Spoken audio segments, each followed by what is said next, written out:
j'avais très envie d'écrire l'histoire de ces trois pays, le Kenya, le Zimbabwe et l'Ouganda. Mais moi, je suis auteur de science-fiction, et donc c'est comme ça que je gagne ma vie. Mais il y avait aussi quelque chose d'autre, en fait, qui m'intéressait. C'est que, en écrivant des pays qui ressembleraient à ces pays-là, qui ne seraient pas ces pays-là tout à fait, et en les décrivant comme étant des pays de science-fiction, les critiques ne pourraient pas me reprocher, en fait, d'écrire ce que j'écrivais sur ces pays-là. Ils ne pouvaient pas me reprocher mon manque d'exactitude sur ces pays-là. Je pouvais dire ce que je voulais. Alors en même temps, quelle différence vous voyez entre... Donc cette trilogie donne une vision globale de la colonisation. Quelle différence voyez-vous entre les exemples kenyans, zimbabwéens et ougandais?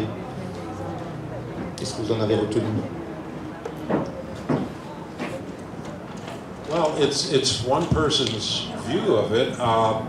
I think Kenya has a chance to become a very prosperous, livable country. I think Uganda killed so many people, it's going to be a long time coming back from that. And in between, and it surprises me because I predicted it and I got it exactly right, in Zimbabwe, I could see that Mugabe, the president, once there were no restrictions on him, was going to throw out every technocrat he had. He took over all the white farms, but didn't know how to farm them, as a result of which a loaf of bread costs you about 3 million Zimbabwe dollars, and everybody's starving because nobody knows how to grow anything anymore. So the clearly very different stories from very different countries. Les histoires de ces trois pays sont extrêmement différentes. En fait, moi j'ai toujours pensé que le Kenya était le pays le plus prospère, qui avait le plus de chances de s'en tirer et de bien évoluer sur les trois. L'Ouganda, eh bien, il y a eu beaucoup trop de morts. Il faudra vraiment énormément de temps avant que ce pays puisse se relever. Et pour le Zimbabwe, eh bien, moi j'avais prédit, je l'avais dit, que le problème serait quand Mugabe en fait n'aurait plus de limites, quand on lèverait toutes les restrictions sur lui, quand il prendrait le plein pouvoir, qu'il détruirait son pays. En fait, il a expulsé tous les technocrates, il a repris toutes les exploitations agricoles des Blancs, et aujourd'hui, plus personne ne sait comment faire pousser quoi que ce soit, et à un point tel que pour un pain, il faut payer 3 millions de dollars du Zimbabwe, donc plus personne ne sait comment faire pousser de quoi manger.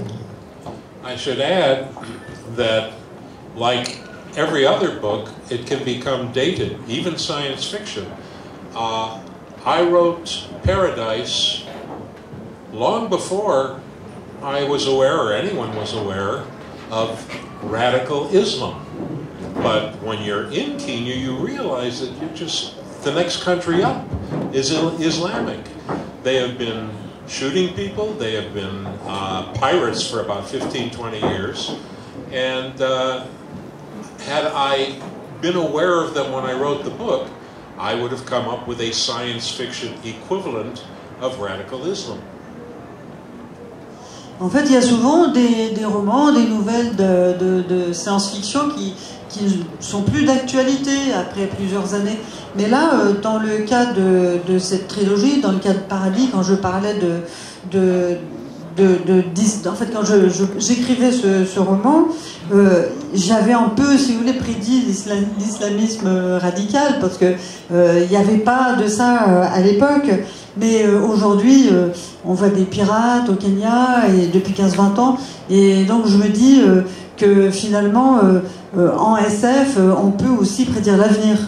Et d'ailleurs, ça profite paradoxalement au Zimbabwe, qui est dans un désastre économique complet, mais dont l'industrie touristique au Kenya, qui n'est plus au Kenya à cause du terrorisme et des problèmes de sécurité, se reporte un peu sur le Zimbabwe, qui a encore des parcs nationaux magnifiques.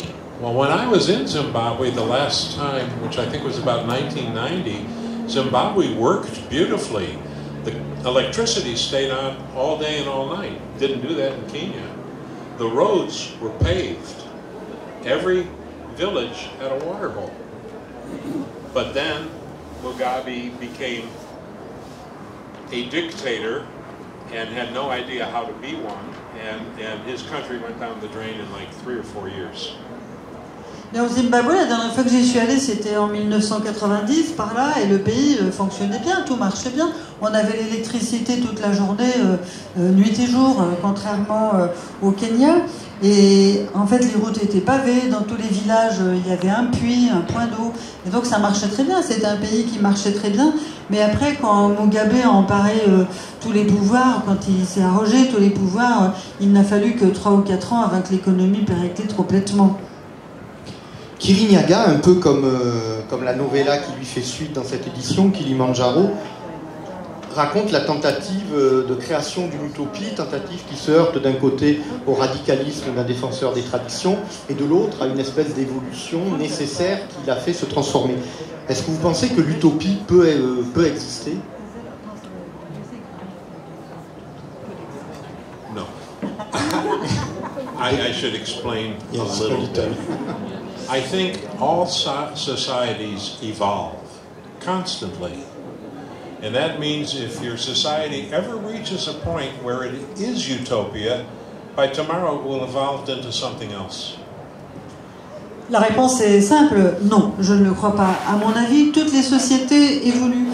Donc si vous créez une utopie, elle va évoluer, elle va se transformer, c'est comme ça.